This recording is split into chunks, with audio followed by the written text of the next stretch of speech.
बिस्मिल्लाहिर्रहमानिर्रहीम अस्सलाम वालेकुम। तुसी देख रहे हो मेरा प्रोग्राम चार चफेरे शमाइल अनियाज दे नाल और मैं हाँ तुहाडी मेज़बान शमाइल अनियाज। तुहानूं बहुत बहुत मुबारक होवे क्योंकि बालाखिर पाकिस्तान दीयां कोशिशां जिहड़ियां ने वो सारे ही रंग लैके आ गईयां ने। ये जिहड़े जंग दे जिहड़े बादल ने ये जिहड़े छाए हुए सी हर पासे वो माड़े माड़े जे हटना शुरू हो गए और जिहड़ा बारूद दा जिहड़ा सेका जिहा सी और इहदी बू जिहड़ी सी वो काफ़ी हद तक मतलब खत्म हो गई है। जिहड़ी सदियां पुरानी दुश्मनी सी वो बरसां दी जिहड़ी कशमकश सी अज तारीख ने करवट लै ली है और जनाबे वाला होया यह है कि अमरीका और ईरान एक बारी फिर मेज़ दे उत्ते आके बैठणगे। जी हाँ, यानी जो लगता सी ना कि नामुमकिन है इदां हो नहीं सकता वो हो गया। सदी का सब तो ज़्यादा वड्डा तनाज़ा जो वो हल होने के करीब पहुँच चुके हैं। कई दिन तक जारी कशीदगी, धमकियां, जवाबी बयानात, जवाबी वार और सफारती राबतियां तो बाद अमरीका और ईरान के दरम्यान जिहड़ा ये अमन दा सुलह दा जिहड़ा एक मुआहदा है उहदे उत्ते उसूली तौर पर इतफाक हो गया है। सब तो वड्डी खबर अज दी है ही ये। और लेबनान समेत सारे महाजां दे उत्ते फौजी कार्रवाई फौरी तौर के उत्ते रोकण दा ऐलान भी कर दिता गया। ये कोई आम जी मामूली जी गल नहीं है, ये दुनिया की तारीख का सब तो वड्डा यू टर्न है कि हुण गोली नहीं चलेगी बल्कि बोली चलेगी, यानी गलबात होएगी। दोनों मुल्कां ने तस्दीक कर दी है कि वो एक तारीखी मुआहदे दे उत्ते पहुंच चुके हैं और हुण इस मुआहदे दे उत्ते बाज़ाब्ता तौर पर सिग्नेचर्स होणगे और वो होणगे जनाबे वाला 19 जून नूं यानी जुमे दे दिन स्विट्जरलैंड दे विच ओदियां खूबसूरत वादियां दे विच। पूरी दुनिया दियां नज़रां इस टाइम स्विट्जरलैंड जिहड़ियां ने वो जमियां पईयां ने कि इस मुआहदे विच की होएगा। हुण इस मुआहदे दे उत्ते बाज़ाब्ता दस्तखत जिहड़े ने वो 19 तरीक नूं होण जा रहे हैं। स्विट्जरलैंड दियां भरपूर खूबसूरत वादियां दे विच पूरी दुनिया इस चीज़ नूं देखदी पई है और आउण वालियां नस्लां जिहड़ियां ने वो देखदियां पईयां ने कि जिहड़ी ये तकदीर है वो किदां बदलदी पई है। ये जिहड़ी दुनिया की समत है ये बदलदी पई है। अमरीकी सदर डोनाल्ड ट्रंप ने जनाबे वाला इस बारे बकायदा एक ऐलान भी किया है, मुबारकबाद भी दी है और ऐलान ये किया है जनाबे वाला कि आबनाए हुरमुज़ नूं फौरी तौर के उत्ते खोल दिता जाए और जिहड़ी बहरी नाकाबंदी लाई हुई सी वो भी खत्म हो जाए। और ट्रंप का कहना है कि हुण तेल की जिहड़ी तरसील है वो बहाल करने का वक्त आ गया। आलमी तजारत हुण दोबारा आपदे पैरां दे उत्ते खड़ोण लग पई है और ट्रंप ने दुनिया भर के जिहड़े माल बरादर जहाज ने उन्होंने दावत दी है कि वह भी आन और आपदियां सरगर्मियां शुरू कर। दूजे पासे अमरीकी नायब सदर जेडी वैंस जिहड़े ने वो भी मैदान दे विच आ गए ने और उन्होंने फॉक्स न्यूज़ नूं एक इंटरव्यू दिता है जिहदे विच उन्होंने मुआहदे नूं मशरक़े वुस्ता दे विच एक नवे दौर का आगाज़ भी करा दिता है। कहना की है उन्होंने आख्या जनाब के सदर ट्रंप ने खलीजी मुमालिक और आपदे इलाकाई इत्तेहादियां दे नाल मिल के इस मोजज़े वास्ते हकीकी सियासी और सफारती गुंजाइश जिहड़ी वो पैदा की है। उन्होंने एक ऐसी जगह बनाई है जिथे इस पूरे खिते नूं बदलिया जा सकता है। हुण उम्मीद तो यही है कि ईरानियां दे नाल एक बिल्कुल नवा और पुराना जिहड़ा दौर है वो शुरू होएगा या हो गया। लेकिन जनाब कहानी का दूजा रुख भी है, यानी सिक्के के दो रुख होंगे, ठीक है। और वो ये भी है कि ईरान ने भी इस मुआहदे की तस्दीक तो कर दी है लेकिन आपदे रवायती दबदबे दे नाल। ईरानी नायब सदर वजीर खारजा काजिम गरीबाबादी ने सरकारी टीवी के उत्ते आके साफ साफ सुथरी खरी जी गल की है और आख्या है कि मुआहदे के उत्ते सारिਆਂ ਨੂੰ अमल करना पएगा, सारिਆਂ ने करना है अमल, सिर्फ असी नहीं करना। और मुआहदे का असल मतन जिहड़ा है वो दस्तखत होने तो बाद ही सामने लेके आया जाएगा। ईरानी वजीर ने एक बड़ी पते की गल आखी है कि मुफाहमती याददाश्त का मतलब हरगज़ ये नहीं हुंदा कि असी भाई अखां बंद करके बिल्कुल ही अंधा जिहड़ा ना वो एतमाद कर लीए यानी विश्वास कर लीए, ठीक है, अपने दुश्मन के उत्ते। हाँ नहीं, हतमी मुआहदे वास्ते जिहड़ा है ना वो अगले 60 दिनों के विच मजीद मुज़ाकरात होणगे और ईरान ने दुनिया नूं जता दिता है कि अगर मुआहदे की पासदारी ना हुई तो ईरान फिर दोबारा भरपूर रद्द अमल देगा। उन्होंने मजीद आख्या कि ईरान की फौजी ताकत ने ही अमरीका के इस मतन नूं हतमी शक्ल देने वास्ते मजबूर किया है। अच्छा, अगले 60 दिनों के मुज़ाकरात दे विच असल खेड हो गए ਔਰ ਉਹ ਹੋਏਗਾ ਜਨਾਬ ਕਿ ਇਹਨਾਂ ਮੁਜ਼ਾਕਰਾਂ ਦੇ ਵਿੱਚ ਈਰਾਨ ਦੇ ਉੱਤੇ ਜਿਹੜੀਆਂ ਪਾਬੰਦੀਆਂ ਲੱਗੀਆਂ ਹੋਈਆਂ ਸੀ ਉਹਦੇ ਉੱਤੇ ਖਾਤਮੇ ਦੀ ਗੱਲਬਾਤ ਹੋਏਗੀ।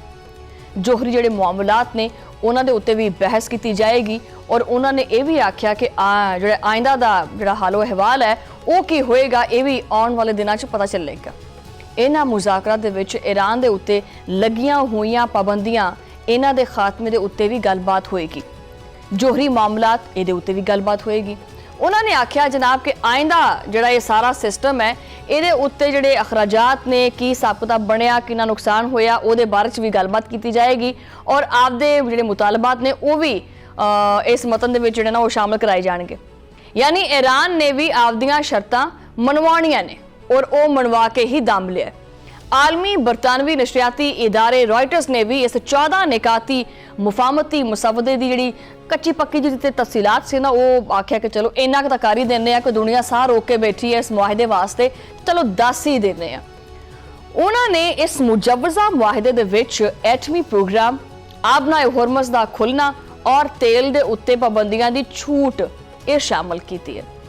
तयशुदा मुसवदे के तहत ईरान फौरी तौर के उत्ते आबने हुरमुज़ खोलेगा और बदले दे विच अमरीका मुआहदे दे विच भी जिहड़ी चीज़ां ने उन्हां दे विच मजीद जिहड़ी तफसीलात वो सामने लैके आउणगे। ईरानी तेल के उत्ते पाबंदियां वो हटाईयां जाणगियां और सब तो वड्डी गल यह है कि अमरीका ईरान के मुंजमे जिहड़े 24 अरब डॉलर के असास से बहाल करने के उत्ते भी राजी होएगा।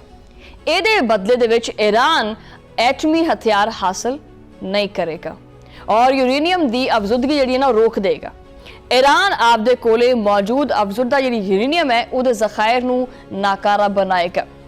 ईरान की तेल और पेट्रोकैमिकल बरामदात के उत्ते भी पाबंदियां मुअत्तल रहनगियां और आलमी मीडिया के मुताबिक इस मुआहदे के तहत अमरीका और इहदे इत्तेहादियां नूं ईरान की तामीरे नौ वास्ते कम अज कम 300 अरब डॉलर देने होंगे। जी हाँ, 300 अरब डॉलर। और ईरानी मीडिया के मुताबिक इस हतमी मुआहदे दे विच ईरान का मिसाइल प्रोग्राम और मज़ाहमती ग्रोह की जिहड़ी हमायत है वो शामिल नहीं हैगी।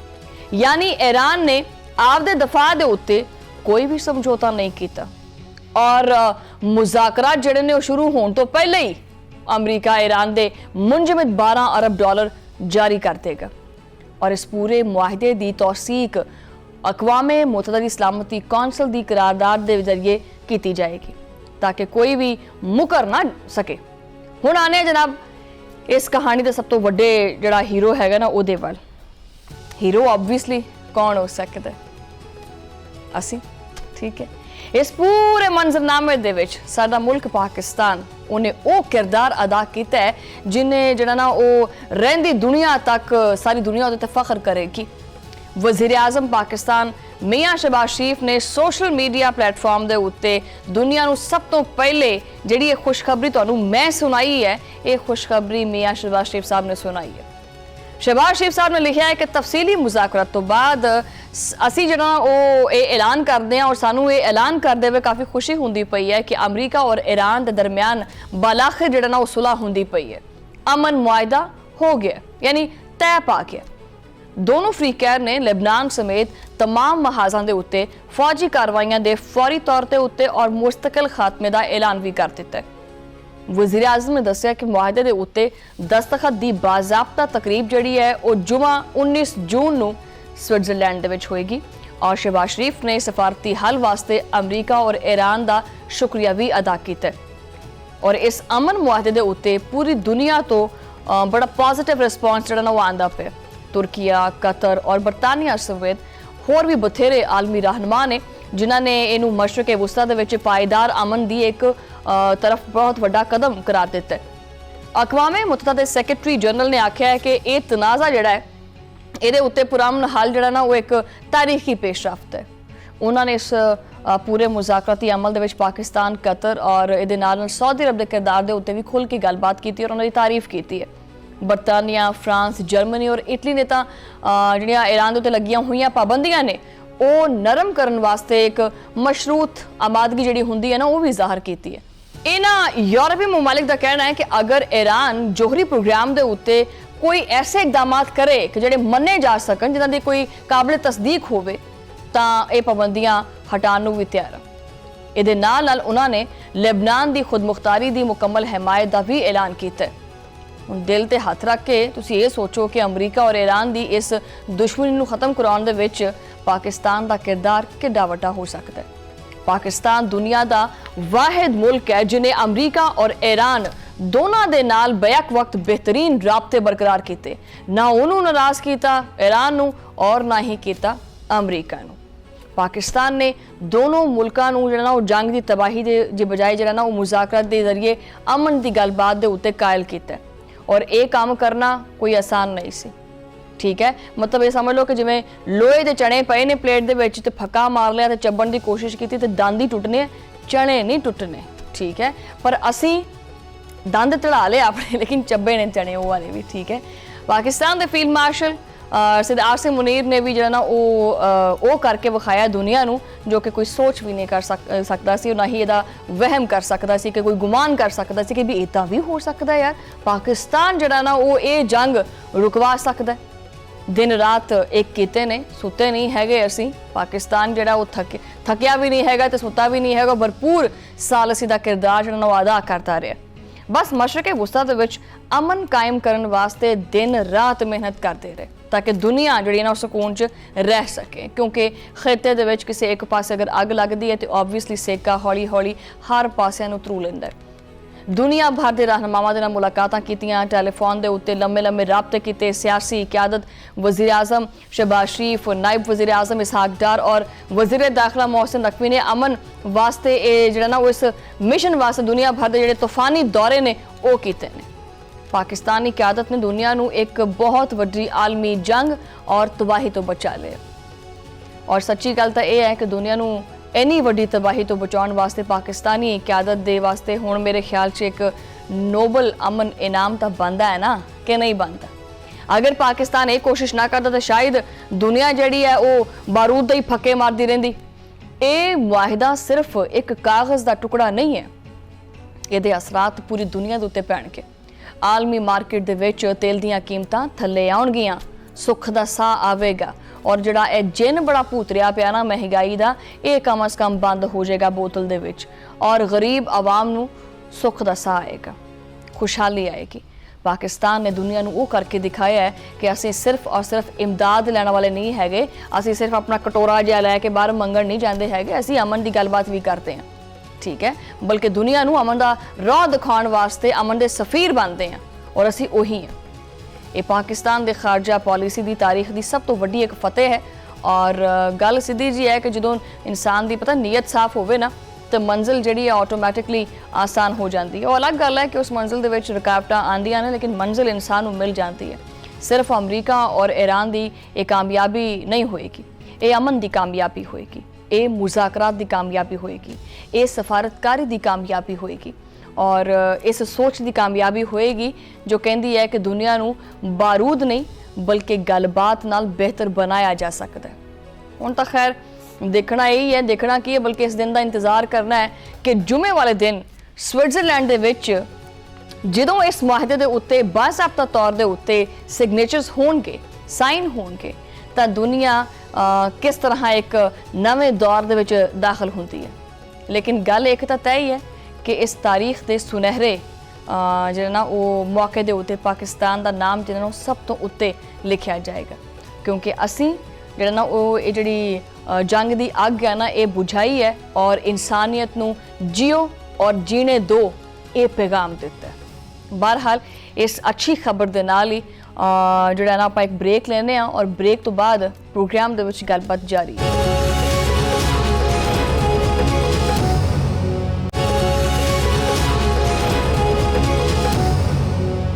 Welcome back Nazreen. ਔਰ ਪ੍ਰੋਗਰਾਮ ਦੇ ਪਹਿਲੇ ਹਿੱਸੇ ਦੇ ਵਿੱਚ ਜਿਸ ਤਰ੍ਹਾਂ ਮੈਂ ਤੁਹਾਨੂੰ ਬੜੀ ਖੁਸ਼ਖਬਰੀ ਸੁਣਾਈ ਹੈ ਨਾ, ਇਸੇ ਬਾਰੇ ਨੂੰ ਜ਼ਰਾ ਅੱਗੇ ਲੈ ਕੇ ਚੱਲਦੇ ਹਾਂ, ਜਿੱਥੇ ਇੱਕ ਪਾਸੇ ਇਸ ਅਮਨ ਮੁਆਹਦੇ ਦੇ ਉੱਤੇ ਖੁਸ਼ੀਆਂ ਮਨਾਈਆਂ ਜਾ ਰਹੀਆਂ ਨੇ, ਦੂਜੇ ਪਾਸੇ ਕਹਾਣੀ ਵਿੱਚ ਇੱਕ ਟਵਿਸਟ ਵੀ ਹੈਗਾ।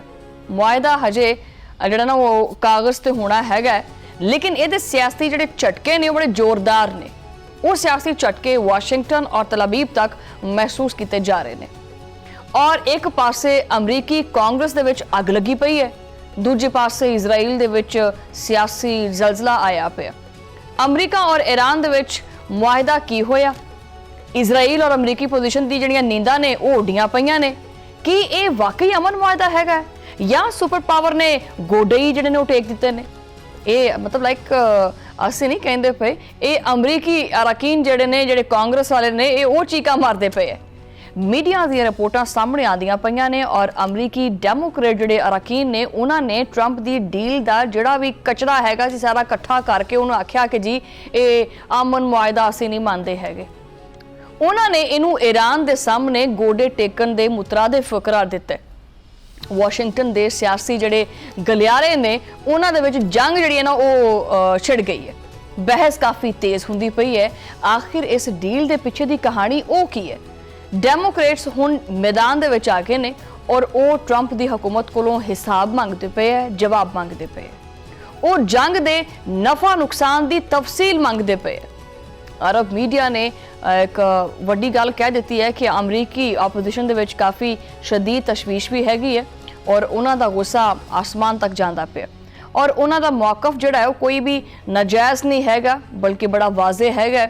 ਅਮਰੀਕੀ ਆਵਾਮ ਨੂੰ ਇਹ ਚੀਜ਼ ਜਾਣਨ ਦਾ ਪੂਰਾ ਹੱਕ ਹੈ ਕਿ ਵੀ ਜਿਹੜਾ ਇਹ ਇੰਨੇ ਅਰਸੇ ਦਾ ਫਰਤਲੂ ਜਿਹਾ ਪਾਇਆ ਹੋਇਆ ਸੀ, ਇੰਨੇ ਅਰਸੇ ਤੋਂ ਜਿਹੜੀ ਇਹ ਜੰਗ ਲੱਗੀ ਹੋਈ ਸੀ, ਇਹਦੇ ਵਿੱਚੋਂ ਲੱਭਿਆ ਕੀ, ਇਹਦਾ ਹਾਸਲ ਅਸੂਲ ਕੀ ਹੈ। ਆਖਿਰਕਾਰ ਈਰਾਨ ਨੇ ਜਿਹੜੀਆਂ ਨਾ ਕਿਹੜੀਆਂ ਸ਼ਰਤਾਂ ਨੇ ਤੁਹਾਡੀਆਂ ਮੰਨ ਲਈਆਂ ਨੇ ਕਿ ਅਸੀਂ ਆਖੀਏ ਕਿ ਵੀ ਅਮਰੀਕਾ ਜੰਗ ਜਿੱਤ ਗਿਆ, ਜਾਂ ਫਿਰ ਅਮਰੀਕਾ ਨੇ ਸਾਰਾ ਕੁਝ ਹੀ ਦਾਅ ਦੇ ਉੱਤੇ ਲਾ ਦਿੱਤਾ ਹੈ ਆਪਦਾ। ਟਰੰਪ ਸਾਹਿਬ ਤਾਂ ਮੁਬਾਰਕਬਾਦਾਂ ਜਿਹੜੇ ਨਾ ਉਹ ਸਮੇਟਦਾ ਪਿਆ, ਲੇਕਿਨ ਹੁਣ ਉਹਦੇ ਆਪਦੇ ਹੀ ਘਰ ਦੇ ਵਿੱਚ ਮਹਾਜ਼ ਇੱਕ ਨਵਾਂ ਹੀ ਖੁੱਲ ਗਿਆ। ਯਾਨੀ ਇਹ ਜੰਗ ਵਾਲਾ ਕੱਟਾ ਜਿਹੜਾ ਉਹ ਬਣਿਆ ਸੀ ਤੇ ਉਹ ਦੂਜਾ ਕੱਟਾ ਜਿਹੜਾ ਨਾ ਉਹਦੇ ਘਰ ਦੇ ਵਿੱਚ ਖੁੱਲਿਆ ਪਿਆ। ਆਪੋਜੀਸ਼ਨ ਨੇ ਜਿਹੜਾ ਨਾ ਉਹ ਉਹਦਾ ਘਿਰਾਓ ਕਰ ਲਿਆ ਡੋਨਲਡ ਟਰੰਪ ਦਾ ਔਰ ਖੇਡ ਇੱਥੇ ਖਤਮ ਨਹੀਂ ਹੁੰਦਾ। ਟਰੰਪ ਦੇ ਆਪਦੇ ਪੁਰਾਣੇ ਯਾਰ ਵੀ ਬਦਲ ਗਏ ਨੇ, ਉਹ ਵੀ ਉਹਦੇ ਖਿਲਾਫ ਬੋਲਦੇ ਪਏ। ਅਮਰੀਕੀ ਸਦਰ ਦੇ ਸਾਬਕ ਜਿਹੜੇ ਮੁਆਵਨ ਨੇ ਜੋ ਕੈਨੇਟ ਜਿਹੜੇ ਨੇ ਉਹ ਵੀ ਮੈਦਾਨ 'ਚ ਆਏ ਨੇ ਔਰ ਉਹ ਅਮਰੀਕੀ ਨੈਸ਼ਨਲ ਕਾਊਂਟਰ ਟੈਰਰਿਜ਼ਮ ਸੈਂਟਰ ਦੇ ਸਰਬਰਾਹ ਵੀ ਰਹਿ ਚੁੱਕੇ ਨੇ। ਉਹਨਾਂ ਨੇ ਇੱਕ ਐਸਾ ਮੁਤਾਲਬਾ ਕਰ ਦਿੱਤਾ ਹੈ ਕਿ ਜਿਹਨੇ ਇਜ਼ਰਾਈਲ ਦੇ ਜਿਹੜੇ ਹੋਸ਼ ਦੀ ਉਡਾ ਦਿੱਤੇ ਹੈ। ਨੀਂਦਾਂ ਆਂਦੀਆਂ ਨਹੀਂ ਪਈਆਂ ਇਜ਼ਰਾਈਲ ਨੂੰ। ਇਜ਼ਰਾਈਲ ਕਹਿੰਦਾ ਪਿਆ ਕਿ ਯਾਰ ਇਸਨੇ ਕੀ ਕਰ ਦਿਆ ਹਮਾਰੇ ਸਾਥ। ਉਹਨਾਂ ਨੇ ਜਨਾਬੇ ਵਾਲਾ ਸਾਫ਼ ਕਹਿ ਦਿੱਤਾ ਹੈ ਕਿ ਅਮਰੀਕਾ ਇਜ਼ਰਾਈਲ ਦੇ ਜਿਹੜੀ ਹੈਗੇ ਨਾ, ਇਜ਼ਰਾਈਲ ਜਿਹੜੀ ਸਾਰੀਆਂ ਫੌਜਾਂ ਨੇ ਉਹਦੀ ਮਦਦ ਬੰਦ ਕਰੇ। ਇੰਟੈਲੀਜੈਂਸ ਤਾਵਨ ਵੀ ਫੌਰੀ ਤੌਰ ਦੇ ਉੱਤੇ ਰੋਕ ਦਿੱਤਾ ਜਾਵੇ। ਸੋਸ਼ਲ ਮੀਡੀਆ ਪਲੇਟਫਾਰਮ ਐਕਸ ਦੇ ਉੱਤੇ ਵੀ ਧਮਾਕਾ ਹੋਇਆ। ਜੋ ਕੈਨੇਟ ਨੇ ਆਪਦੇ ਬਿਆਨ ਦੇ ਵਿੱਚ ਜਾਰੀ ਕੀਤਾ, ਉਹਨਾਂ ਨੇ ਆਖਿਆ ਕਿ ਅਗਰ ਇਹ ਅਮਨ ਮੁਆਹਦਾ ਬਚਾਉਣਾ ਹੈਗਾ, ਅਗਰ ਤੁਸੀਂ ਚਾਹੁੰਦੇ ਆ ਕਿ ਇਹ ਅਮਨ ਮੁਆਹਦਾ ਹੋਵੇ ਤਾਂ ਇਜ਼ਰਾਈਲ ਨੂੰ ਮਿਲਣ ਵਾਲੇ ਜਿਹੜੇ ਸਾਰੇ ਫੰਡਸ ਨੇ ਨਾ ਉਹ ਰੋਕਣੇ ਪੈਣਗੇ। ਇਹ ਜਿਹੜੀਆਂ ਦੁੱਧ ਦੀਆਂ ਨਹਿਰਾਂ ਬਹਿੰਦੀਆਂ ਪਈਆਂ ਨਾ ਉਸ ਪਾਸੇ, ਇਹ ਬੰਦ ਕਰਨੀਆਂ ਹੋਣਗੀਆਂ। ਉਹਨਾਂ ਨੇ ਇੱਕ ਵੱਡਾ ਦਾਅਵਾ ਵੀ ਕੀਤਾ ਹੈ। ਵੱਡਾ ਦਾਅਵਾ ਇਹ ਕੀਤਾ ਹੈ ਕਿ ਜਿਹੜੀ ਇਹ ਡੀਲ ਹੈ ਇਹਨੂੰ ਨਾਕਾਮ ਬਣਾਉਣ ਦੀ ਜਿਹੜੀ ਕੋਸ਼ਿਸ਼ ਹੈ ਨਾ ਉਹ ਕਰਦਾ ਪਿਆ ਇਜ਼ਰਾਈਲ। ਉਹਨਾਂ ਨੇ ਏੜੀ ਚੋਟੀ ਦਾ ਜ਼ੋਰ ਲਾ ਦਿੱਤਾ ਹੈ। ਉਹਨਾਂ ਨੇ ਇੱਕ ਬਹੁਤ ਵੱਡਾ ਖਦਸ਼ਾ ਵੀ ਜ਼ਾਹਰ ਕੀਤਾ ਹੈ ਕਿ ਅਗਰ ਹਜੇ ਵੀ ਕੋਈ ਸਖਤ ਇਕਦਾਮਾਤ ਨਾ ਕੀਤੇ ਗਏ ਤਾਂ ਇਜ਼ਰਾਈਲ ਮੁਸਤਕਬਲ ਦੇ ਵਿੱਚ ਵੀ ਇਸ ਅਮਨ ਮੁਆਹਦੇ ਨੂੰ ਸਬੋਤਾਜ ਕਰੇਗਾ ਔਰ ਉਹ ਇਸ ਡੀਲ ਨੂੰ ਤੋੜ ਸਕਦਾ। ਉਹ ਇਦਾਂ ਦੀ ਕੋਈ ਸ਼ਰਾਰਤ ਜਿਹੜਾ ਨਾ ਉਹ ਕਰ ਸਕਦਾ। ਉਹਨੇ ਆਖਿਆ ਕਿ ਜੀ ਇਹ ਜਿਹੜਾ ਰਾਹ ਹੈਗਾ ਨਾ ਕਿ ਵੀ ਇਸ ਤਰ੍ਹਾਂ ਦੇ ਇਕਦਾਮਾਤ ਕਰ ਸਕਦਾ ਹੈ, ਇਹ ਰਾਹ ਬੰਦ ਕਰਨੇ ਹੋਣਗੇ। ਉਹ तमाम ਅਵਾਮਿਲ ਜਿਹੜੇ ਨੇ ਉਹ ਖਤਮ ਕਰਨੇ ਪੈਣਗੇ ਜੋ ਕਿ ਅਮਰੀਕਾ ਨੂੰ ਦੁਬਾਰਾ ਕਿਸੇ ਨਵੀਂ ਜੰਗ ਦੇ ਵਿੱਚ ਲੈ ਕੇ ਜਾਵੇ। ਅਮਰੀਕਾ ਹੁਣ ਕਿਸੇ ਦੇ ਇਸ਼ਾਰਿਆਂ ਦੇ ਉੱਤੇ ਨਾ ਨੱਚੇਗਾ ਔਰ ਨਾ ਹੁਣ ਉਹਨੇ ਨੱਚਣਾ। ਵਾਸ਼ਿੰਗਟਨ ਹੁਣ ਜਿਹੜਾ ਨਾ ਉਹ ਆਪਦੀ ਪਾਲਿਸੀ ਆਪਦੇ ਹੱਥ ਵਿੱਚ ਰੱਖੇਗਾ ਔਰ ਜਿਹੜੀ ਇਹ ਨਕੇਲ ਹੈ ਇਹ ਪਾਉਣ ਦਾ ਹੁਣ ਵਕਤ ਆ ਗਿਆ। ਦੂਜੇ ਪਾਸੇ ਚੱਲਦੇ ਹਾਂ ਕਿ ਇਜ਼ਰਾਈਲ ਕੀ ਕਰਦਾ ਪਿਆ। ਜਨਾਬੇ ਵਾਲਾ ਇਜ਼ਰਾਈਲ ਦਾ ਹੁਣ ਜਿਹੜਾ ਸਮਝ ਲਓ ਕਿ ਜਿਹੜਾ ਮਾਤਮ ਵਾਲਾ ਸਟੇਜ ਹੈ ਨਾ ਉਹ ਆ ਚੁੱਕਿਆ ਹੋਇਆ ਹੈ ਔਰ ਅਮਰੀਕਾ ਔਰ ਈਰਾਨ ਦੇ ਮੁਆਹਦੇ ਦੇ ਉੱਤੇ ਅੱਗ ਲੱਗੀ ਪਈ ਹੈ। ਹਰ ਪਾਸੇ ਸ਼ਦੀਦ ਗੁੱਸਾ ਵੀ ਹੈਗਾ ਔਰ ਇਜ਼ਰਾਈਲੀ ਮੀਡੀਆ ਜਿਹੜਾ ਹੈ ਉਹ ਤਾਂ ਬਿਲਕੁਲ ਇੰਡੀਅਨ ਮੀਡੀਆ ਬਣਿਆ ਪਿਆ, ਯਾਨੀ ਚੀਖਾਂ ਮਾਰਦਾ ਪਿਆ। ਅਮਰੀਕਾ ਦਾ ਇਹ ਇਕਦਾਮ ਖਤਰਨਾਕ ਹੈ ਔਰ ਇਹ ਮੁਆਹਦਾ ਇਜ਼ਰਾਈਲ ਵਾਸਤੇ ਨਾਕਾਫੀ ਹੈ। ਬਾਜ਼ ਇਜ਼ਰਾਈਲੀ ਹੁਕਾਮ ਆਪੇ ਤੋਂ ਬਾਹਰ ਹੋਏ ਪਏ ਨੇ। ਉਹਨਾਂ ਨੇ ਅਮਰੀਕੀ ਸਦਰ ਡੋਨਲਡ ਟਰੰਪ ਦੇ ਉੱਤੇ ਕਾਫੀ ਸਖਤ ਤਨਕੀਦ ਸ਼ੁਰੂ ਕਰ ਦਿੱਤੀ ਹੈ। ਇਸ ਮੁਮਕਿਨਾ ਮੁਆਹਦੇ ਨੇ ਇਜ਼ਰਾਈਲੀ ਸਿਆਸਤ ਨੂੰ ਬਿਲਕੁਲ ਹੀ ਹਿਲਾ ਕੇ ਰੱਖ ਦਿੱਤਾ ਹੈ ਔਰ ਇਜ਼ਰਾਈਲੀ ਵਜ਼ੀਰ ਆਜ਼ਮ ਬੈਂਜਾਮਿਨ ਨੇਤਨਯਾਹੂ ਦੇ ਉੱਤੇ ਸ਼ਦੀਦ ਜਿਹੜੀ ਤਨਕੀਦ ਹੈ ਉਹ ਹੁੰਦੀ ਪਈ ਹੈ। ਹਰ ਪਾਸਿਓਂ ਹਰ ਤਰਫ ਤੋਂ ਜਿਹੜੇ ਵਾਰ ਨੇ ਉਹ ਨੇਤਨਯਾਹੂ ਦੇ ਉੱਤੇ ਹੁੰਦੇ ਪਏ ਨੇ। ਆਪੋਜੀਸ਼ਨ ਨੇ ਵੀ ਹਮਲਾ ਕਰ ਦਿੱਤਾ ਹੈ। ਈਵਨ ਕਿ ਖੁਦ ਉਹਨਾਂ ਦੇ ਇਤਿਹਾਦੀ ਜਿਹੜੇ ਹੈਗੇ ਨੇ ਉਹ ਵੀ ਨਾਰਾਜ਼ ਹੋਏ ਪਏ ਨੇ। ਸਾਰਿਆਂ ਨੇ ਇਜ਼ਰਾਈਲੀ ਵਜ਼ੀਰ ਆਜ਼ਮ ਨੂੰ ਨਿਸ਼ਾਨਾ ਬਣਾਇਆ ਹੋਇਆ, ਟਾਰਗੇਟ ਕੱਸਿਆ ਹੋਇਆ ਆਪਦਾ, ਔਰ ਉਹਨਾਂ ਦਾ ਕਹਿਣਾ ਹੈ ਕਿ ਇਹ ਮੁਆਹਿਦਾ ਇਜ਼ਰਾਈਲ ਦੇ ਜੰਗੀ ਅਹਿਦਾਫ ਦੇ ਖਿਲਾਫ ਹੈ। ਮਤਲਬ ਇਹ ਰੌਲਾ ਕੁਝ ਹੋਰ ਹੀ ਪੈ ਗਿਆ। ਵੈਸੇ ਇੱਕ ਪਾਸੇ ਖੁਸ਼ਖਬਰੀਆਂ ਚੱਲਦੀਆਂ ਪਈਆਂ, ਐਲਾਨਾਤ ਹੁੰਦੇ ਪਏ ਨੇ। 19 ਜੂਨ ਨੂੰ ਸਾਰਿਆਂ ਨੇ ਬਹਿਣਾ ਸਵਿਟਜ਼ਰਲੈਂਡ ਦੀਆਂ ਵਾਦੀਆਂ ਦੇ ਵਿੱਚ, ਤੇ ਇੱਥੇ ਇਹ ਵਾਲੇ ਮਸਲੇ ਵੀ ਚੱਲਦੇ ਪਏ ਹੈ। ਯਾਨੀ ਹਜੇ ਤੱਕ ਨਾ ਮਾਮਲਾ ਕਲੀਅਰ ਜਿਹਾ ਨਹੀਂ ਹੋਇਆ, ਹਜੇ ਵੀ ਜਿਹੜੀ ਧੁੰਦ ਜੀ ਹੈਗੀ ਨਾ ਉਹ ਬਾਕੀ ਹੈ। ਅੱਛਾ ਜਨਾਬੇ ਵਾਲਾ, ਦਾएं ਬਾਜ਼ੂ ਦੇ ਇੰਤਹਾ ਪਸੰਦ ਜਿਹੜੇ ਵਜ਼ਰਾ ਨੇ ਉਹ ਵੀ ਇਹਦੇ ਜਿਹੜੇ ਇਜ਼ਰਾਈਲ ਦੇ ਹੈਗੇ ਨੇ ਉਹ ਬਿਲਬਲਾ ਉੱਠੇ ਆ ਕਿ ਵੀ ਇਹ ਚੱਲਦਾ ਕੀ ਪਿਆ। ਖੱਬੇ ਔਰ ਸੱਜੇ ਦੋਨੋਂ ਪਾਸੇ ਸੋਤੇ ਹਾਲ ਹੈ। ਉਹਨਾਂ ਨੇ ਇਸ ਡੀਲ ਨੂੰ ਈਰਾਨ ਦੀ ਮੁਕੰਮਲ ਫਤਹ ਕਰਾਰ ਦਿੱਤਾ। ਉਹਨਾਂ ਨੇ ਆਖਿਆ ਕਿ ਵੀ ਚਾਹੁੰਦਾ ਤਾਂ ਸਾਡੀ ਬਣੀ ਹੋਈ ਸੀ ਪੂਰੀ ਦੁਨੀਆ ਦੇ ਉੱਤੇ, ਤਾਂ ਇਹ ਬਣਿਆ ਕੀ, ਸਾਡਾ ਨੁਕਸਾਨ ਵੀ ਇੰਨਾ ਹੋ ਗਿਆ, ਬੰਦੇ ਵੀ ਮਰਵਾ ਬੈਠੇ ਆ ਅਸੀਂ ਆਪਦੇ, ਕੀ ਨਹੀਂ ਕੀਤਾ। ਫਿਰ ਵੀ ਜਿਹੜਾ ਨਾ ਉਹ ਸਾਨੂੰ ਹੁਣ ਬਹਿਣਾ ਪਵੇ, ਗੱਲਬਾਤ ਕਰਨੀ ਪਵੇ ਔਰ ਮੁਆਇਦਾ ਕਰਨਾ ਪਵੇ। ਇਹ ਤਾਂ ਫਿਰ ਈਰਾਨ ਜਿੱਤ ਗਿਆ। ਜੋ ਕੁਝ ਅਸੀਂ ਚਾਹੁੰਦੇ ਸੀ ਕਿ ਈਰਾਨ ਵਿੱਚ ਹੋਵੇ ਉਹ ਤਾਂ ਹੋਇਆ ਨਹੀਂ। ਸੋ ਇਜ਼ਰਾਈਲ ਦੇ ਵਿੱਚ ਵੀ ਬੈਂਜਾਮਿਨ ਨਤਨਯਾਹੂ ਦੇ ਉੱਤੇ ਕਾਫੀ ਤਨਕੀਦ ਹੁੰਦੀ ਪਈ ਹੈ। ਇਜ਼ਰਾਈਲੀ ਸਿਆਸੀ ਹਲਕਿਆਂ ਦੇ ਵਿੱਚ ਇੱਕ ਫੁੱਟ ਪਈ ਹੈ। ਜੋ ਇਖਤਲਾਫਾਤ ਪਹਿਲੇ ਛੁਪੇ ਪਏ ਸੀ ਹੁਣ ਉਹ ਹੌਲੀ-ਹੌਲੀ ਨੰਗੇ ਹੁੰਦੇ ਪਏ ਆ, ਔਰ ਜਿਹੜਾ ਇਤਿਹਾਦ ਬਣਿਆ ਹੋਇਆ ਸੀ ਉਹ ਹੌਲੀ-ਹੌਲੀ ਟੁੱਟਦਾ ਪਿਆ। ਨਤਨਯਾਹੂ ਦੀ ਜਿਹੜੀ ਆ ਕੁਰਸੀ ਹੈ ਨਾ, ਇਹਦੇ ਉੱਤੇ ਹੁਣ ਖਤਰਾ ਮੰਡਲਾਂ ਦਾ ਪਿਆ। ਪਹਿਲੇ ਵੀ ਹੈਗਾ ਸੀ, ਹੁਣ ਜ਼ਿਆਦਾ ਹੋਇਆ ਪਿਆ। ਇਜ਼ਰਾਈਲ ਦੇ ਇੰਤਹਾਈ ਜਿਹੜਾ ਨਾ ਉਹ ਦਾएं ਬਾਜ਼ੂ ਦੇ ਵਜ਼ੀਰ ਬੈਨ ਗੁਏਰ ਜਿਹੜੇ ਨੇ ਨਾ ਉਹ ਵੀ ਪਿੱਛੇ ਨਹੀਂ ਰਹੇ। ਉਹ ਕੌਮੀ ਸਲਾਮਤੀ ਦੇ ਵਜ਼ੀਰ ਨੇ ਔਰ ਉਹਨਾਂ ਨੇ ਇਸ ਮੁਆਹਦੇ ਦੀ ਸ਼ਦੀਦ ਅਲਫਾਜ਼ ਦੇ ਵਿੱਚ ਮੁਜ਼ੰਮਤ ਵੀ ਕੀਤੀ ਹੈ। ਦੋ ਟੋਕ ਲਫ਼ਜ਼ਾਂ ਦੇ ਵਿੱਚ ਆਖਿਆ ਕਿ ਟਰੰਪ ਦਾ ਇਹ ਮੁਆਹਦਾ ਅਸੀਂ ਜਿਹੜਾ ਨਾ ਇਹ ਸਾਨੂੰ ਪਾਬੰਦ ਨਹੀਂ ਕਰਦਾ ਇਹ ਕਿਸੇ ਚੀਜ਼ ਦਾ, ਅਸੀਂ ਇਸ ਡੀਲ ਦੇ ਵਿੱਚ ਕੋਈ ਫਰੀਕ ਨਹੀਂ ਹੈਗੇ, ਔਰ ਇਹ ਮੁਆਹਦਾ ਸਾਡੀ ਸਲਾਮਤੀ ਦੀ ਸਾਨੂੰ ਜ਼ਮਾਨਤ ਨਹੀਂ ਦਿੰਦਾ ਪਿਆ। ਉਹਨਾਂ ਨੇ ਬੜੇ ਜਾਰਹਾਨਾ ਅਜ਼ਾਇਮ ਦਾ ਭਰਪੂਰ ਇਜ਼ਹਾਰ ਕੀਤਾ ਹੈ ਕਿ ਅਸੀਂ ਜਨਾਬ ਹਿਜ਼ਬੁੱਲਾ ਦੇ ਮੁਕੰਮਲ ਖਾਤਮੇ ਦੇ ਉੱਤੇ ਜਿਹੜਾ ਨਾ ਉੱਥੇ ਘੱਟ ਦੇ ਉੱਤੇ ਅਸੀਂ ਰਾਜ਼ੀ ਨਹੀਂ ਹੋਵਾਂਗੇ। ਉਹਨਾਂ ਨੇ ਇੱਕ ਬਹੁਤ ਵੱਡੀ ਬੜਕ ਵੀ ਮਾਰੀ ਹੈ ਕਿ ਇਜ਼ਰਾਈਲੀ ਫੌਜ ਦੇ ਜ਼ੇਰੇ ਕਬਜ਼ਾ ਜ਼ਮੀਨ ਦਾ 1 ਇੰਚ ਵੀ ਅਸੀਂ ਨਹੀਂ ਛੱਡਾਂਗੇ। ਯਾਨੀ ਟਰੰਪ ਉੱਥੇ ਅਮਨ ਦੇ ਦੀਏ ਸਾੜਦਾ ਪਿਆ, ਉਹ ਜਲਾਉਂਦਾ ਪਿਆ, ਔਰ ਇੱਥੇ ਉਹਨਾਂ ਦੇ ਇਤਿਹਾਦੀ ਬਾਰੂਦ ਦਾ ਛਿੜਕਾਵਾ ਕਰਦੇ ਪਏ। ਮਾਰੂਫ ਇਜ਼ਰਾਈਲੀ ਇੱਕ ਸਿਆਸੀ ਤਜਜ਼ੀਆਕਾਰ ਨੇ, ਉਹਨਾਂ ਨੇ ਤਾਂ ਖੈਰ ਇਸ ਚੀਜ਼ ਦਾ ਪੋਸਟਮਾਰਟਮ ਕੀਤਾ ਹੈ ਔਰ ਇੱਕ ਟੀਵੀ ਚੈਨਲ ਨੂੰ ਜਿਹੜਾ ਨਾ ਉਹਨਾਂ ਨੇ ਗੱਲਬਾਤ ਕੀਤੀ ਹੈ ਉੱਥੇ, ਔਰ ਇਹ ਚੀਜ਼ ਆਖੀ ਹੈ ਕਿ ਇਸ ਮੁਆਹਦੇ ਨੂੰ ਨਤਨਯਾਹੂ ਦੀ ਇੱਕ ਜ਼ਾਤੀ ਸ਼ਿਕਸਤ ਕਰਾ ਦਿੱਤਾ ਜਾ ਰਿਹਾ ਹੈ। ਉਹਨਾਂ ਨੇ ਆਖਿਆ ਕਿ ਜੀ ਈਰਾਨ ਦਾ ਖਾਤਮਾ ਨਤਨਯਾਹੂ ਦਾ ख्वाब ਸੀ ਔਰ ਇਹ ਉਹਨਾਂ ਦੀ ਜ਼ਿੰਦਗੀ ਦਾ ਸਭ ਤੋਂ ਵੱਡਾ ਮਨਸੂਬਾ ਸੀ, ਲੇਕਿਨ ਇਸ ਮੁਆਹਦੇ ਨੇ ਨਤਨਯਾਹੂ ਦਾ ਜਿਹੜਾ ਇਹ ख्वाब ਸੀ ਚਕਨਾਚੂਰ ਕਰ ਦਿੱਤਾ ਹੈ। ਉਹੀ ਗੱਲ ਹੈ, ਮਤਲਬ ਹਾਸਲ ਤਾਂ ਇਹਦੇ 'ਚ ਕੁਝ ਵੀ ਨਹੀਂ ਹੋਇਆ ਔਰ ਇਸ ਪੂਰੇ ਮੁਜ਼ਾਕਰਤੀ ਅਮਲ ਦੇ ਵਿੱਚ ਇਜ਼ਰਾਈਲ ਨੂੰ ਬਾਹਰ ਕੱਢ ਦਿੱਤਾ ਗਿਆ। ਯਾਨੀ ਜਿਵੇਂ ਮੱਖਣ ਦੇ ਵਿੱਚੋਂ ਵਾਲ ਕੱਢ ਕੇ ਬਾਹਰ ਸਿੱਟੀ ਦੇ। ਹੁਣ ਤਲ ਅਬੀਬ ਦੇ ਕੋਲੇ ਸਿਰਫ ਇੱਕ ਹੀ ਰਾਹ ਬਚਿਆ, ਉਹ ਹੈਗਾ ਚੋਰ ਦਰਵਾਜ਼ਾ। ਠੀਕ ਹੈ, ਔਰ ਚੋਰ ਦਰਵਾਜ਼ੇ ਥਾਣੀ ਨਿਕਲ ਜਾਵੇ, ਅਮਨ ਨੂੰ ਕਿਸੇ ਤਰ੍ਹਾਂ ਵੀ ਨਾਕਾਮ ਨਹੀਂ ਬਣਾਉਣਾ ਜਾਏ।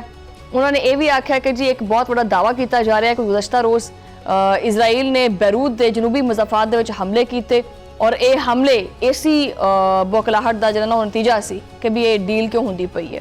ਯਾਨੀ ਕਿਸੇ ਤਰੀਕੇ ਨਾਲ ਇਸ ਡੀਲ ਨੂੰ ਤੋੜੀਏ। ਯਾਨੀ ਉਧਰੋਂ ਇਹ ਹਮਲਾ ਕਰਦੇ ਔਰ ਈਰਾਨ ਕਹਿੰਦਾ ਕਿ ਜੀ ਅਸੀਂ ਇਹ ਡੀਲ ਨਹੀਂ ਹੋਣ ਦੇਣੀ ਕਿਉਂਕਿ ਉਧਰੇ ਪਾਸੇ ਧਮਾਕੇ ਸ਼ੁਰੂ ਹੋ ਗਏ ਨੇ। ਲੇਕਿਨ ਇਹਨਾਂ ਸਾਰੀਆਂ ਕਾਰਵਾਈਆਂ ਦੇ ਕਰਕੇ ਵੀ, ਇਹਦੇ ਸਭ ਦੇ ਬਾਵਜੂਦ ਵੀ ਸੱਚ ਜਿਹੜਾ ਨਾ ਉਹ ਸਾਹਮਣੇ ਆ ਗਿਆ। ਇਜ਼ਰਾਈਲ ਨੂੰ ਇਸ ਪੂਰੇ ਖੇਡ ਦੇ ਵਿੱਚ ਇਬਰਤਨਾਕ ਨੁਕਸਾਨ ਚੁੱਕਣਾ ਪਿਆ। ਸਿਆਸੀ ਤੌਰ ਦੇ ਉੱਤੇ ਅਗਰ ਦੇਖਿਆ ਜਾਵੇ ਤਾਂ ਸਭ ਤੋਂ ਜ਼ਿਆਦਾ ਅਗਰ ਮਸ਼ਰਕ ਵਸਤਾ ਦੀ ਜਿਹੜੀ ਸੂਰਤ ਹਾਲ ਹੈ, ਅਗਰ ਮਸ਼ਰਕ ਵਸਤਾ ਦਾ ਐਨਾਲਿਸਿਸ ਕੀਤਾ ਜਾਵੇ ਤਾਂ ਉਹਦੇ ਵਿੱਚ ਨੋਟਿਸ ਕਰਨਾ ਕਿ ਇਹਦੇ ਵਿੱਚ ਲੱਤ ਕਿਹਦੀ ਉੱਤੇ ਹੋਈ ਹੈ। ਯਾਨੀ ਅਸਰ ਰਸੂਖ ਜਿਹੜਾ ਖੱਤੇ ਦੇ ਉੱਤੇ ਕਿਹਦਾ ਵਧਿਆ। ਇਹਦੇ ਵਿੱਚ ਜਿਹੜੀ ਇੱਕ ਚੌਧਰਾਹਟ ਪੂਰੀ ਦੁਨੀਆ ਦੇ ਵਿੱਚ ਮਖਸੂਸ ਮੁਲਕਾਂ ਦੀ ਬਣੀ ਹੋਈ ਸੀ, ਈਰਾਨ ਨੇ ਉਹਦੇ ਉੱਤੇ ਬੜੀ ਕਾਰੀ ਔਰ ਬੜੀ ਡਾਢੀ ਕਿਸਮ ਦੀ ਜ਼ਰਬ ਲਾਈ ਹੈ। ਇਹਦੇ ਵਿੱਚ ਈਰਾਨ ਨੇ ਆਪਣਾ ਮੌਕਫ ਜਿਹੜਾ ਨਾ ਉਹ ਸਾਬਤ ਕੀਤਾ ਹੈ ਕਿ ਈਰਾਨ ਕਿਸੇ ਵੀ ਲਿਹਾਜ਼ ਨਾਲ ਪਿੱਛੇ ਨਹੀਂ ਹਟਿਆ ਔਰ ਈਰਾਨ ਨੇ ਆਪਣਾ ਉਹ ਕਰਕੇ ਦਿਖਾਇਆ ਹੈ ਕਿ ਜੋ ਕਿ ਬਾਕੀ ਸੁਪਰ ਪਾਵਰਾਂ ਵੀ ਨਹੀਂ ਕਰ ਸਕੀਆਂ। ਸੋ ਲਿਹਾਜ਼ਾ ਇਹ ਤਨਕੀਦ ਹੋਣਾ ਇਹ ਬਣਦੀ ਹੈ ਅਮਰੀਕਾ ਦੇ ਉੱਤੇ ਵੀ ਔਰ ਇਜ਼ਰਾਈਲ ਦੇ ਉੱਤੇ ਵੀ। ਔਰ ਦੂਸਰੀ ਗੱਲ ਇਹ ਹੈ ਕਿ ਇਹਦੇ ਵਿੱਚ ਇਜ਼ਰਾਈਲ ਇਹ ਚਾਹੁੰਦਾ ਸੀ ਕਿ ਕਿਸੇ ਤਰੀਕੇ ਨਾਲ ਈਰਾਨ ਨੂੰ ਮੈਂ ਖਤਮ ਕਰ ਦੇਵਾਂ ਔਰ ਮੈਂ ਫਿਰ ਪੂਰੀ ਦੁਨੀਆ ਦੇ ਉੱਤੇ ਆਪਣੀ ਇੱਕ ਧਾਕ ਬਣਾ ਲਵਾਂ। ਔਰ ਇਸ ਜੰਗ ਦਾ ਨਤੀਜਾ ਇਹ ਨਿਕਲਿਆ ਕਿ ਇਹ ਈਰਾਨ ਨੂੰ ਤਨਹਾ ਕਰਨ ਵਾਸਤੇ ਨਿਕਲਿਆ ਸੀ, ਅੱਜ ਖੁਦ ਇਹ ਤਨਹਾ ਹੋ ਗਿਆ। ਸਿਆਸੀ ਤੌਰ ਦੇ ਉੱਤੇ ਤਲ ਅਬੀਬ ਜਿਹੜਾ ਉਹ ਬਿਲਕੁਲ ਹੀ ਅਲੱਗ ਥਲੱਗ ਹੋ ਗਿਆ। ਔਰ ਜਿਹੜੇ ਇਜ਼ਰਾਈਲੀ ਤਜਜ਼ੀਆਕਾਰ ਨੇ ਉਹ ਕਹਿੰਦੇ ਨੇ ਕਿ ਅਸਲ ਇਮਤਿਹਾਨ ਤਾਂ ਹੁਣ ਹੋਏਗਾ। ਹੁਣ ਤਾਂ ਦੇਖਣਾ ਇਹ ਵੀ ਪੈਣਾ ਹੈ ਕਿ ਜਨਾਬ ਟਰੰਪ ਕੀ ਕਰਦਾ ਹੈ, ਕੀ ਅਮਰੀਕੀ ਸਦਰ ਜਿਹੜੇ ਨੇ ਉਹ ਇਜ਼ਰਾਈਲ ਜਿਹੜਾ ਹੈਗਾ ਉਹਨੂੰ ਕਾਬੂ ਕਰੇਗਾ ਕਿ ਵੀ ਹੁਣ ਦੁਬਾਰਾ ਹਮਲਾ ਨਾ ਕਰੀ ਈਰਾਨ ਦੇ ਉੱਤੇ। ਕੀ ਨਿਤਨਯਾਹੂ ਨੂੰ ਡੋਨਾਲਡ ਟਰੰਪ ਕੋਈ ਨਕੇਲ ਪਾਵੇਗਾ? ਨਿਤਨਯਾਹੂ ਇਸ ਜੰਗਬੰਦੀ ਨੂੰ ਨਾਕਾਮ ਬਣਾਉਣ ਵਾਸਤੇ ਆਖਰੀ ਹੱਦ ਤੱਕ ਜਾਏਗਾ, ਕਿਉਂਕਿ ਇਸ ਡੀਲ ਦੇ ਇਜ਼ਰਾਈਲ ਦੇ ਅਹਿਦਾਫ ਜਿਹੜੇ ਨੇ ਉਹ ਕਿਸੇ ਵੀ ਐਂਗਲ ਨਾਲ ਪੂਰੇ ਨਹੀਂ ਹੁੰਦੇ ਪਏ। ਸੋ ਲਿਹਾਜ਼ਾ ਉਹਨਾਂ ਨੇ ਵੱਡੀ ਵਾਰਨਿੰਗ ਦਿੱਤੀ ਹੈ ਕਿ ਈਰਾਨ ਦੇ ਨਾਲ ਹੋਣ ਵਾਲੇ ਜਿਹੜਾ ਇਹ ਮੁਆਹਿਦਾ ਹੈਗਾ ਹੈ ਇਹ ਬੜੇ ਨਾਜ਼ੁਕ ਮਰਹਲੇ ਦੇ ਵਿੱਚ ਹੈ। ਇਹ ਸ਼ੀਸ਼ੇ ਦੀ ਤਰ੍ਹਾਂ ਨਾਜ਼ੁਕ ਹੈ। ਇਹਦੀ ਕਾਮਯਾਬੀ ਦਾ ਸਭ ਤੋਂ ਵੱਡਾ ਇਮਤਿਹਾਨ ਲੈਬਨਾਨ ਵੀ ਹੈਗਾ। ਲੈਬਨਾਨ ਦੀ ਸੂਰਤ-ਹਾਲ ਜਿਹੜੀ ਨਾ ਉਹ ਸਾਰੇ ਤੈਅ ਕਰਨਗੇ, ਔਰ ਦੂਜੇ ਪਾਸੇ ਇਜ਼ਰਾਈਲੀ ਜਿਹੜੀ ਫੌਜ ਹੈ ਉਹ ਲੈਬਨਾਨ ਦੇ ਅੰਦਰ ਮੌਜੂਦ ਹੀ ਹੈਗੀ ਹੈ। ਔਰ ਇਹ ਮੌਜੂਦਗੀ ਜਿਹੜੀ ਹੈ ਉਹ ਜੰਗਬੰਦੀ ਦੇ ਰਾਸਤੇ ਦੇ ਵਿੱਚ ਸਭ ਤੋਂ ਵੱਡਾ ਜਿਹੜਾ ਰੋੜਾ ਜਾਂ ਪੱਥਰ ਹੈ ਉਹ ਬਣੀ ਹੋਈ ਹੈ। ਜਦੋਂ ਤੱਕ ਇਜ਼ਰਾਈਲੀ ਅਫਵਾਜ ਲੈਬਨਾਨ ਦੇ ਵਿੱਚ ਰਹਿਣਗੀਆਂ, ਉੱਥੋਂ ਜਾਣਗੀਆਂ ਨਹੀਂ, ਉਦੋਂ ਤੱਕ ਮੁਕੰਮਲ ਔਰ ਪਾਏਦਾਰ ਜਿਹਨੂੰ ਕਹਿੰਦੇ ਨਾ ਜੰਗਬੰਦੀ ਉਹ ਮੁਮਕਿਨ ਨਹੀਂ ਹੈਗੀ, ਕਿਉਂਕਿ ਇਜ਼ਰਾਈਲੀ ਮੌਜੂਦਗੀ ਦੇ ਖਿਲਾਫ ਮੁਜ਼ਾਮਤ ਜਾਰੀ ਰਹੇਗੀ, ਗੋਲੀ ਚੱਲਦੀ ਰਹੇਗੀ। ਮਸ਼ਰਕੇ ਵੁਸਤਾ ਦਾ ਜਿਹੜਾ ਇਹ ਹੁਣ ਜਿਹੜਾ ਹੈ ਉੱਠ ਹੈਗਾ ਕਿਸ ਪਾਸੇ ਨੂੰ ਜਾ ਕੇ ਬਹਿੰਦਾ ਹੈ, ਕੀ ਬਣਦਾ ਕੀ ਨਹੀਂ ਬਣਦਾ। ਲੇਕਿਨ ਇੱਕ ਚੀਜ਼ ਦਾ ਕਹਿਣਾ ਬੜਾ ਜ਼ਰੂਰੀ ਹੈ ਕਿ ਜੰਗ ਦੇ ਜਿਹੜੇ ਬਾਦਲ ਸੀ ਉਹ ਛੱਡ ਚੁੱਕੇ ਨੇ, ਔਰ ਅਮਰੀਕਾ ਜਿਹੜਾ ਨਾ ਉਹ ਕਿਸ ਹੱਦ ਤੱਕ ਇਸ ਗੱਲ ਦਾ ਅੰਦਾਜ਼ਾ ਲਾ ਚੁੱਕਿਆ ਹੈ ਕਿ ਭਾਈ ਹੁਣ ਦੁਨੀਆ ਜਿਹੜੀ ਹੈ ਨਾ ਉਹ ਕਿਸ ਪਾਸੇ ਨੂੰ ਜਾਂਦੀ ਹੈ, ਜਾਂ ਈਰਾਨ ਨੂੰ ਇਹ ਚੀਜ਼ ਸਮਝ ਆ ਗਈ ਹੈ ਕਿ ਮੇਰੇ ਕਿਸੇ ਚੀਜ਼ ਦੇ ਉੱਤੇ ਬ੍ਰੇਕ ਲਾਉਣ ਨਾਲ ਦੁਨੀਆ ਕਿਹੜੇ ਪਾਸੇ ਚਲੀ ਜਾਂਦੀ ਹੈ। ਸੋ ਲਿਹਾਜ਼ਾ ਜਿਹੜਾ ਇਹ ਉੱਠ ਹੈਗਾ ਹੈ ਇਹ ਹੁਣ ਆਉਣ ਵਾਲੇ ਦਿਨਾਂ ਦੇ ਵਿੱਚ ਕਿਹੜੇ ਪਾਸੇ ਬਹਿੰਦਾ ਹੈ ਇਹ ਆਉਣ ਵਾਲਾ ਵਕਤ ਹੀ ਦੱਸ ਸਕਦਾ ਹੈ। ਬਹਰਹਾਲ ਪ੍ਰੋਗਰਾਮ ਦੇ ਵਿੱਚ ਵਕਤ ਹੈ ਛੋਟੀ ਜਿਹੀ ਬ੍ਰੇਕ ਦਾ, ਬ੍ਰੇਕ ਤੋਂ ਬਾਅਦ ਗੱਲਬਾਤ ਜਾਰੀ ਹੈ।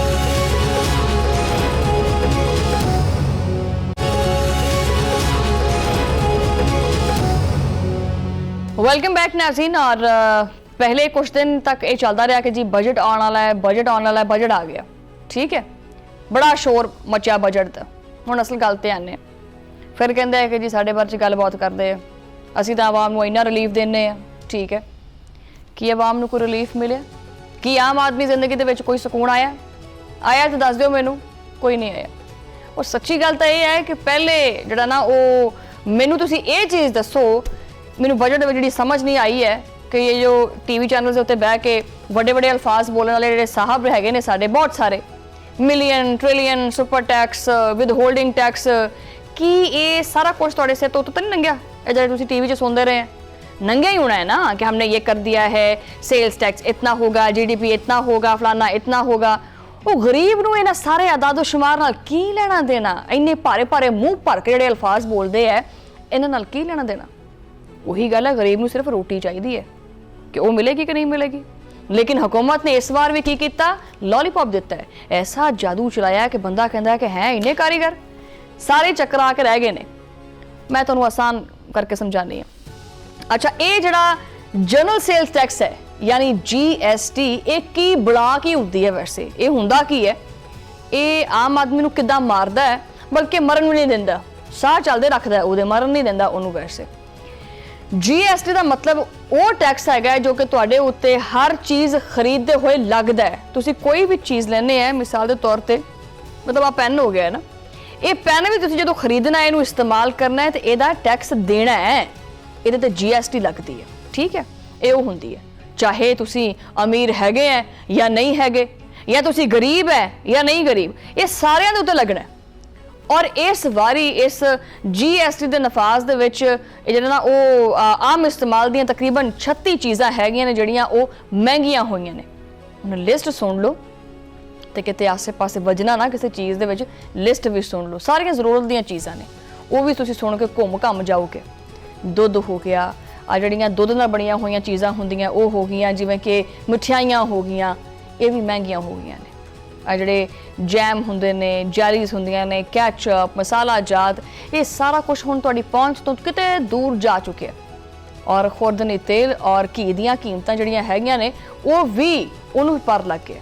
क्रॉकरी, शैंपू, हेयर ऑयल, सारियां दे उत्ते टैक्स ला दिता है। जुत्तियां हो गईयां, परफ्यूम्स हो गए, बॉडी स्प्रेज हो गए, या बेकरी आइटम हो गई, और प्लास्टिक दी चीज़ां हो गई, सैनिटरी आइटम हो गए, बाथरूम जिहड़ियां चीज़ां लगदियां ने वो हो गई, ठीक है। ये सारे लवासमात जिहड़े ने, सफरी जिहड़े बैग्स हुंदे ने वो भी महंगे हो गए हैं, कैमरे हो गए, किचन हो गए, हर चीज़ ਜ਼ਰਾਈ ਅਦਵਿਆਤ, ਜਰਾਇਮ-ਕੁਸ਼ ਮਸਨੂਆਤ, ਇਹ ਸਾਰਾ ਕੁਝ ਇਹਦੀ ਲਪੇਟ ਦੇ ਵਿੱਚ ਹੈ। ਹੁਣ ਸਭ ਤੋਂ ਵੱਡੀ ਗੱਲ ਸੁਣ ਲਓ, ਹੱਦ ਤਾਂ ਇੱਥੇ ਹੋ ਗਈ ਹੈ ਕਿ ਡਿਜੀਟਲ ਔਰ ਸੋਸ਼ਲ ਮੀਡੀਆ ਦੇ ਉੱਤੇ ਵੀ 5% ਟੈਕਸ ਲਾ ਦਿੱਤਾ ਹੈ। ਠੀਕ ਹੈ, ਆਖਰ ਜਿਹੜਾ ਸਿਗਰਟ ਜਿਹੜੀ ਹੁੰਦੀ ਹੈ, ਠੀਕ ਹੈ, ਇਹਦੇ ਉੱਤੇ ਵੀ ਲਾਇਆ। ਲਾਈਫ ਇੰਸ਼ੋਰੈਂਸ ਔਰ ਜਿਹੜੀ ਲਗਜ਼ਰੀ ਗੱਡੀਆਂ ਨੇ ਉਹ ਵੀ ਮਹਿੰਗੀਆਂ ਕਰ ਦਿੱਤੀਆਂ ਨੇ। ਚਲੋ ਇਹ ਤਾਂ ਚੰਗਾ ਹੀ ਕੀਤਾ, ਵੈਸੇ ਮਹਿੰਗਾ ਕਰ ਦਿੱਤਾ, ਲੇਕਿਨ ਇਹ ਵੀ ਕਿਤੇ ਨਾ ਕਿਤੇ ਮੰਨਿਆ ਨਹੀਂ। ਇੱਕ ਬੰਦਾ ਪੈਸੇ ਜੋੜ ਕੇ ਆਪਣੀ ਗੱਡੀ ਦਾ ਬੰਦੋਬਸਤ ਕਰੇ ਤੇ ਪਤਾ ਚੱਲੇ ਕਿ ਯਾਰ ਇਹਨੇ ਦੀ ਗੱਡੀ ਲੈਣੀ ਹੈ, ਉਹਨਾਂ ਹੀ ਟੈਕਸ ਠੋਕਿਆ ਪਿਆ ਉਹਦੇ ਉੱਤੇ। ਠੀਕ ਹੈ, ਯਾਨੀ ਮਰਨਾ ਵੀ ਹੈ ਔਰ ਜੀਣਾ ਵੀ ਹੈ, ਦੋਨਾਂ ਨੂੰ ਤੁਹਾਨੂੰ ਪੈਸੇ ਦੇਣੇ ਪੈਣੇ ਆ। ਇਹ ਸਾਰਾ ਕੁਝ ਮਹਿੰਗਾ ਹੋ ਗਿਆ। ਕੌਮੀ ਅਸੈਂਬਲੀ ਦੇ ਵਿੱਚ ਉਸ ਵਕਤ ਬਜਟ ਦੇ ਉੱਤੇ ਜਿਹੜੀ ਜੰਗ ਹੈ ਨਾ ਉਹ ਜਾਰੀ ਸੀ ਔਰ ਬਹਿਸ ਅਰੂਜ ਦੇ ਉੱਤੇ ਸੀ। ਆਪੋਜੀਸ਼ਨ ਤਾਂ ਰੋਜ਼ ਹੰਗਾਮਾ ਕਰਦੀ ਹੈ, ਲੇਕਿਨ ਹੁਣ ਤਾਂ ਹਕੂਮਤੀ ਇਤਿਹਾਦੀ ਪੀਪਲਸ ਪਾਰਟੀ ਨੇ ਵੀ ਹਕੂਮਤ ਨੂੰ ਰਗੜਾ ਲਾ ਦਿੱਤਾ ਹੈ। ਉਹਨਾਂ ਨੇ ਹਕੂਮਤ ਦੇ ਉੱਤੇ ਕਾਫੀ ਕੜੀ ਤਨਕੀਦ ਕੀਤੀ ਹੈ ਔਰ ਦੂਜੇ ਪਾਸੇ ਹਕੂਮਤੀ ਅਰਕਾਨ ਹੈਗੇ ਨੇ ਜਿਹੜੇ ਕਿ ਥੱਕਦੇ ਹੀ ਨਹੀਂ ਹੈਗੇ। ਉਹ ਇਸ ਬਜਟ ਨੂੰ ਕਹਿੰਦੇ ਕੀ ਹੋ ਗਿਆ, ਸਭ ਠੀਕ ਤਾਂ ਹੈ। ਅੱਛਾ, ਵੈਸੇ ਜਿਹੜੇ ਇਹ ਕਹਿੰਦੇ ਪਏ ਨੇ ਨਾ ਕਿ ਸਭ ਠੀਕ ਹੈ, ਇਹ ਜਦੋਂ ਆਪ ਅਗਰ ਆਪੋਜੀਸ਼ਨ 'ਚ ਬੈਠੇ ਹੁੰਦੇ ਤਾਂ ਇਹਨਾਂ ਨੇ ਉਹ ਗੱਲਾਂ ਕਰਨੀਆਂ ਸੀ ਜਿਹੜੀਆਂ ਆਪੋਜੀਸ਼ਨ ਅੱਜ ਦੀ ਨਹੀਂ ਕਰਦੀ ਪਈ। हम मर गए, हम लुट गए, हम बर्बाद हो गए, लेकिन हुण कहंदे पे क्या कर दिया यार, कौन सा पहाड़ तोड़ दिया तुम्हारे ऊपर, सब ठीक तो है। वो इनू कहंदे पे जी मुल्की तारीख का सब तो वड्डा कारनामा सर अंजाम दे दिता है। हुकूमत दी मुआशी टीम का दावा वो भी बड़ा अजीब है। वो कहंदे है कि जी मुल्क दी मजमूई कौमी पैदावार यानी GDP की शरह जी नमू है वो गुज़श्ता 4 बरसां की बुलंद तरीन सतह के उत्ते पहुंच गई है। वाह भाई वाह, सुन के तो बड़ी खुशी होती है। वैसे दिल च वो कहते ना मन में लड्डू फूटा, हाँ फूटा, दिल बड़ा खुश हो जाता है। लेकिन जड़ा ये आदादो शुमार है ना, इनू नेड़ों वेखीए ना, नेड़ों तो कुछ होर ही नज़र आते हैं। वैसे ये तो वही गल है कि उत्तों चमक दमक है, अंदरों सारा कुछ ही खोखला है। ये सिर्फ और सिर्फ कागज़ां दा जड़ा है ना वो जड़े लफ्ज़ हैगे ने वो जड़े कागज़ ने उन्हां नाल ढिड भरदे। हकायक सुनना चाहोगे? हकायक की ने बेरोज़गारी की शरह जी है ना वो 6.3% तो वध के 7.1% हो गई है। गुरबत की शरह जी है वो तो 28.9% तक पहुँच गई है। और ये असी नहीं कहते पे, यानी मैं खुद कड़के नहीं कहती पई, ये सरकारी तौर पर आदादोशुमार वो चीका मारते पे।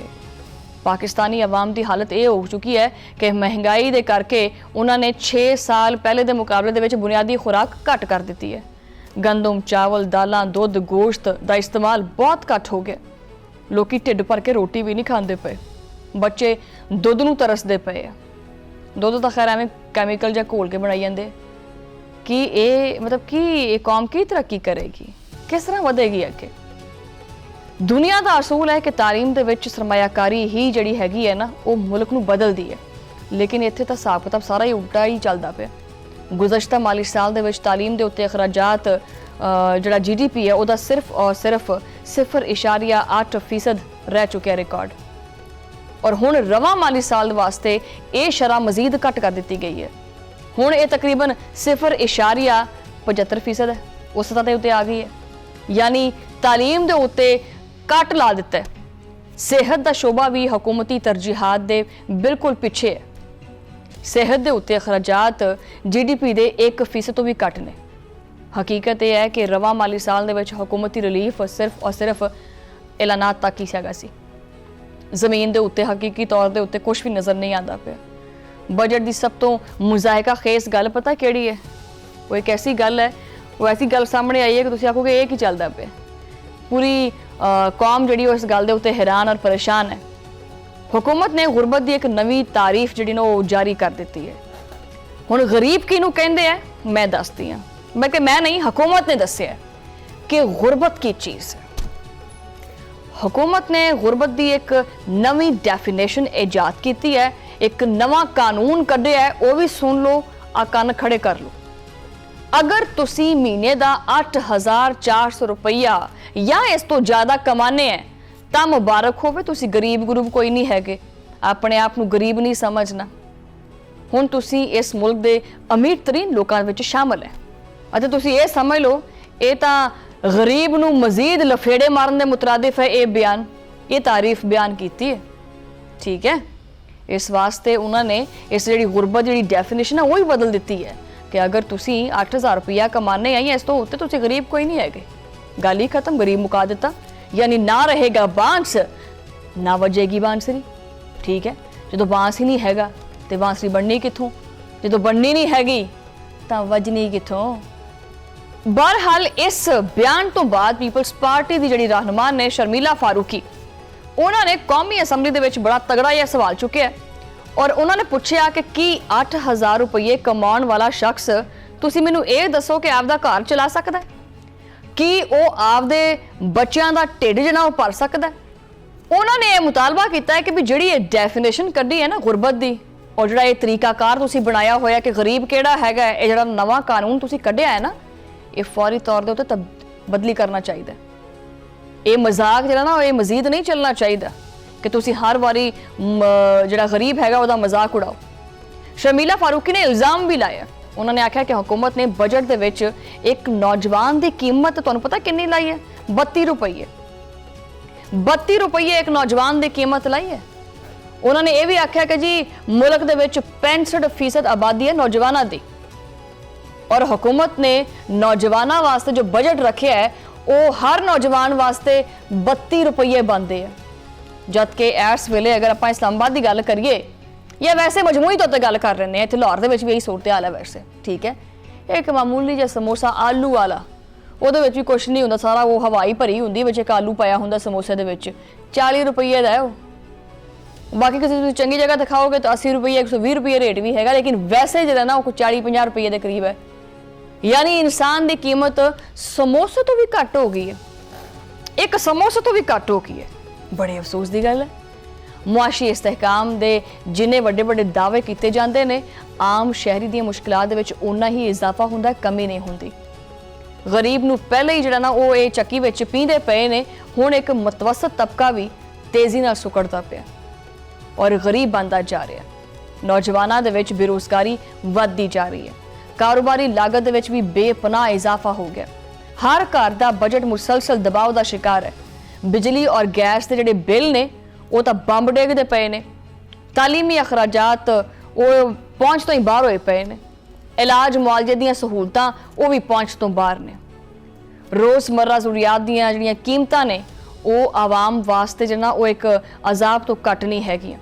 और यही वजह है कि मुआशी इशारियां दे विच जिहड़े बना देने ना, इन्ने अदादोशुमार है, इतने इशारिया ये है और इतना कुछ कर दिया है, ये इहदी जिहड़ी उतार चढ़ाव है ना, ये बड़ा मामूली जिहा हैगा आवाम वास्ते, कोई ये एतमाद पैदा नहीं करता।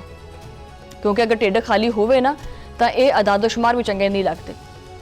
रोज़गार के मौके जिन्ने रोज़ बरोज़ महदूद होंदे पे ने, और साडे मुल्क के खास करके जो नौजवान ने उन्होंने वास्ते नौकरियां वो तो लभी जाओ तो नहीं मिलती। तुसीं अक्सर सोशल मीडिया के उत्ते बहुत सारे लोगों दी वीडियोज़ देखते हैं, खास करके नौजवान PhD की हुई है, एक मामूली जिहा ठेला या सड़क के उत्ते लाया होया, फिर कहते हैं कि जी साडे मुल्क तरक्की बहुत ज़्यादा हैगी है। ये तो हजे कुछ अभी तक जुमा 8 दिन भी नहीं हुए इस बजट नूं, अजे अगे वेखियो हुंदा की है, बनदा की है। बहरहाल प्रोग्राम का वक्त इत्थे खत्म हो गया। तो मुलाकात होएगी अगले प्रोग्राम के उदों लई अल्लाह ने के।